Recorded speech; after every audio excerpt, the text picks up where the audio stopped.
ऊंट खरीदने के लिए वो मार्केट में गया, बाजार में गया, उसने ऊंट जो है पसंद कर लिया, सौदा हो गया, पैसे दे दिए, ऊंट लेकर के अपने घर पर आ गया। उसका एक विश्वास पात्र नौकर था, उससे कहा कि भाई देख लो, लेके आ गया ऊंट। भरोसेमंद आदमी था, तो गया वो ऊंट के पास, जाकर के देखने लगा, उसको अच्छा लगा ऊंट, उसने काठी उतारी ऊंट की, तो उस काठी के नीचे उसे मखमली थैली मिली। उसने मखमली थैली जब देखी तो उसकी आंखें खुली रह गई कि इसमें माल निकलेगा। थैली को खोला तो उसमें बहुत सारे हीरे थे। नौकर तो खुशी के मारे उछलने लग गया कि क्या बात है, सेठ जी ने तो कमाल ही कर दिया, ऊंट नहीं लाया, पता नहीं कितना सारा माल लेके आ गया। दौड़ के भागा अपने सेठ जी के पास, जाकर कहने लगा कि मालिक, आप सिर्फ ऊंट नहीं लाए हो, आप पता नहीं कितना सारा माल लाए हो। सेठ जी ने कहा क्या बात कर रहे हो? तो उसने दिखाई वो मखमली थैली कि देखो इसमें बहुत सारे हीरे। उसने टेबल पर बिछा दिए सारे हीरे।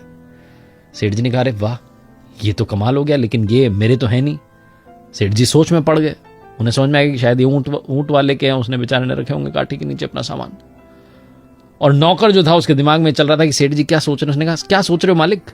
सेठ जी ने कहा मैं सोच रहा हूं कि इसको फटाफट से तुम वापस थैली में रखो, मैं इसको दे करके आता हूं, थोड़ा समय लगेगा, तुम काम जो है देख लेना।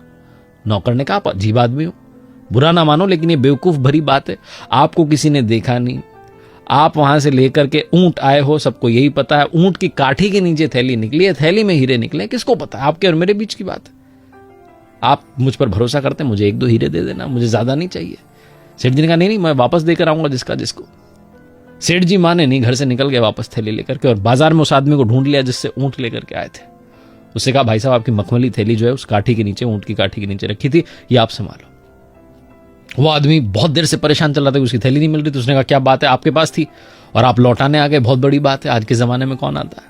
सेठ जी ने कहा बस आप रखो। उसने कहा आपको पता है इसमें क्या है? उन्होंने कहा हाँ। सेठ जी ने कहा हमने देखा इसमें बहुत आपके कीमती हीरे हैं। वो आदमी बड़ा प्रसन्न हुआ कि देखो इतना ईमानदार आदमी, सब कुछ लौटाने आ गया। तो उसने कहा आप रख लीजिए, आपको जो पसंद है इसमें से एक हीरा अपने लिए रख लीजिए। सेठ जी ने कहा नहीं मुझे नहीं चाहिए। वो आदमी माने नहीं, उसने कहा रख लीजिए, आप एक हीरा रख लीजिए, मेरी तरफ से इनाम मान के रख लीजिए, प्यार मान के रख लीजिए, आप रख लीजिए। बहुत जिद बहस पड़ गया। तो सेठ जी ने कहा मैंने पहले ही इसमें से 2 हीरे निकाल लिए। उस आदमी का गुस्सा बढ़ गया, उसने कहा अच्छा कलाकार निकले, पहले ही निकाल लिए। उसने फटाफट से थैली खोली, सारे हीरे गिनना शुरू किया, उसके सारे पूरे के पूरे थे। उसने कहा सेठ जी तो पूरे के पूरे हैं, आपने कौन से 2 हीरे निकाल लिए?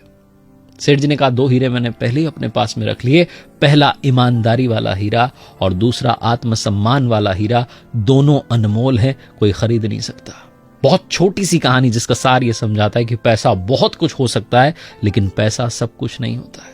लाइफ में ईमानदारी और आत्मसम्मान का रास्ता कभी भी मत छोड़ना, आपकी आत्मा प्रसन्न रहेगी, आप अंदर से खुश महसूस करेंगे। एक बार फिर से